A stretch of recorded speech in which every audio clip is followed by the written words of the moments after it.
This weekend, President Joe Biden turns a new corner in his 2024 re-election campaign. Tomorrow, he will be in Pennsylvania for an event with union workers, a state that was a battleground back in 2020 and last year's midterms.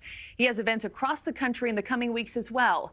Meanwhile, Republican candidates continue to jump into that 2024 race. Miami Mayor Francis Suarez is the most recent to announce his run for the White House. And that's where we find our own Allison Harris this morning with the latest. Hey, Allison.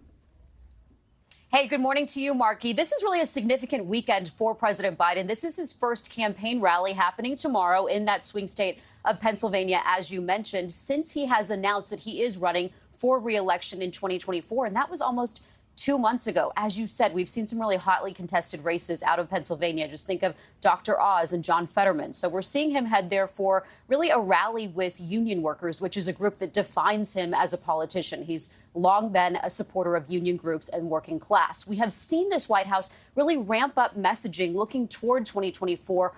Really in the past couple of weeks. You heard last week from the president in an op-ed in the Wall Street Journal talking about his economic initiatives. You know, this week we've been talking about inflation as we've seen those numbers come down, even though, as we have been reporting on, it's not really being felt by so many American families all across the country, the effects of that. You're also seeing him out yesterday talking about junk fees. So they're working on their messaging around the economy as well as around infrastructure, which is a huge piece of legislation that was bipartisan that passed. But some have said that the messaging on that has kind of gotten mixed up. It should be something that Americans are seeing the effects of in their communities. You're seeing the First Lady out this past week in New York and California touting infrastructure and the economy. And this is kind of it's interesting to watch him get out on the campaign trail and actually go to a rally, because there's been a lot of speculation and talk about how much he would be executing what's called a Rose Garden strategy, touting his accomplishments from here at 1600 Pennsylvania Avenue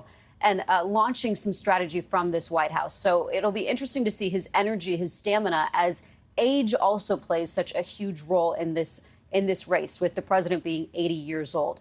You're going to see him traveling to California next week to continue with some of these Democratic events. That's also where we have seen some of these Republican candidates, Nikki Haley, Ron DeSantis, Tim Scott, holding fundraising events this week and next, Marky.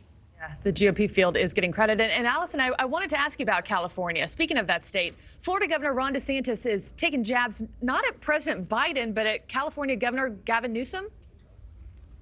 Yeah, exactly. So we have seen Ron DeSantis come out these past couple of days and really go after Gavin Newsom. That's because the Florida governor, the California governor, he is not running for president in 2024, but he is elevating himself. He did a major interview on a major network. He put out a new gun law. And you're seeing here Ron DeSantis go after him, saying, hey, if you're going to throw your hat in the ring for this race, go ahead and do it. Take a listen. What I would tell him is, you know what? Stop pussyfooting around. Are you going to throw your hat in the ring and challenge Joe? Are you going to get in and do it, or are you just going to sit on the sidelines and chirp? So why don't you throw your hat in the ring, and then we'll go ahead and talk about what's happening. So.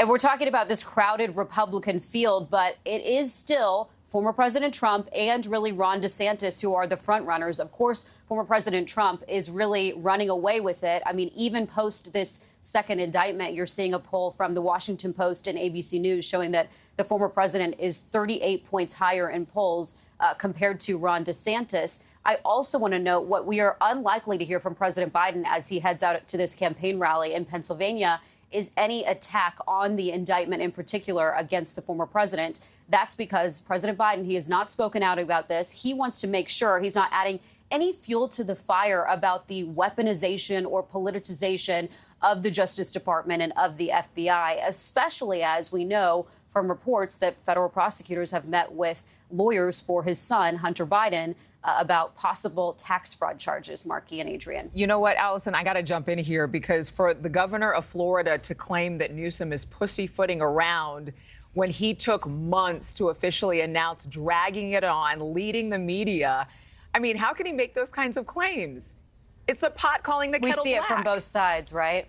Yeah, and we see this all the time in politics, of course.